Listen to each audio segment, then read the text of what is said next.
اصل بات بیچ میں یہ ہے کہ ہمارے معاشرے میں اب یہ ہو چکا کہ جی جانور لے لیا عید سے ایک دن پہلے 2 دن پہلے، اور پھر اس کو عید والے دن قصائی کے حوالے کر دیا، اور قصائی نے گوشت بنا دیا، ذبح بھی کر دیا اور ہم نے کھا لیا۔ ہمارے ہاں قربانی کا یہ بلا تصور عملی طور پر۔ اور اب اخبارات میں بھی دیکھا، اپنے اشتہارات میں بھی دیکھا کہ اب وقف قربانی شروع ہو گئی کہ غریبوں کی مدد کرنے کے لیے آپ حصہ ڈال دیں، آپ کا حصہ گھر تک پہنچ جائے گا۔ ایسی کمپنیاں بھی وجود میں آ گئیں کہ جی آپ کو جانور کھلانے کی بھی تکلف کرنے کی ضرورت نہیں، آپ بکرا لینا چاہتے ہیں، آپ گائے کا حصہ ڈالنا چاہتے ہیں، پیسے جمع کرائیں، قربانی کا گوشت بنا بنایا آپ کے گھر پہنچ جائے گا۔ بہت اچھا سہولت ہے۔ لیکن آہستہ آہستہ قربانی کی حقیقت جو ذہنوں میں ہونی چاہیے تھی وہ ختم ہو رہی۔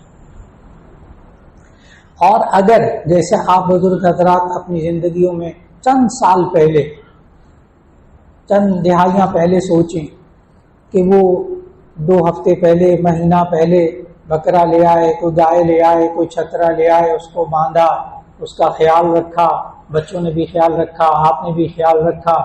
یقین جانیں کہ عید والے دن بچے بھی کہتے ہیں اس کو ذبح نہ کریں، کوئی اور جانور لے آئیں، کیونکہ وہ جانور سے محبت ہو جاتی ہے، تعلق ہو جاتا ہے۔ یہ بھی اللہ کا نظام ہے، کسی کو انکار نہیں کر سکتا۔ جانوروں سے بھی محبت ہو جاتی ہے۔ اگر نہیں ہے تو کسی کبوتر پالنے والے کو دیکھیں جس نے کبوتر پالے ہوئے ہوں، نوجوان ہوتے ہیں کبوتر پالتے ہیں، گھر میں داخل ہوتے ہیں، اسکول سے آتے ہیں، کالج سے آتے ہیں، ماں باپ کو سلام نہیں کرتے، پہلے کبوتروں کو جا کے دیکھتے ہیں۔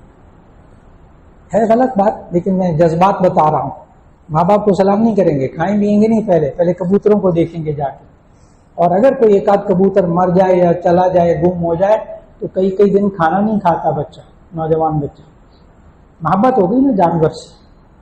بالکل اسی طرح اگر جانور کو خود پالا جائے اور ایک آدھ مہینہ 2 مہینے اپنے پاس رکھا جائے اور اپنی جان اس پر لگائی جائے، پیسہ بھی لگایا جائے، اور بچوں کو بھی گھر میں بھی سارے اس میں انوالو ہو جائے، سارے اس کا خیال رکھیں، تو پھر ایسا بندہ جس کو اس جانور سے واقعی محبت ہو جائے، وہ عید کے دن وہ جانور ذبح کرنے کے بعد دوپہر کو اس میں سے پلاؤ نہیں کھائے گا، اس کی ہمت نہیں ہوگی۔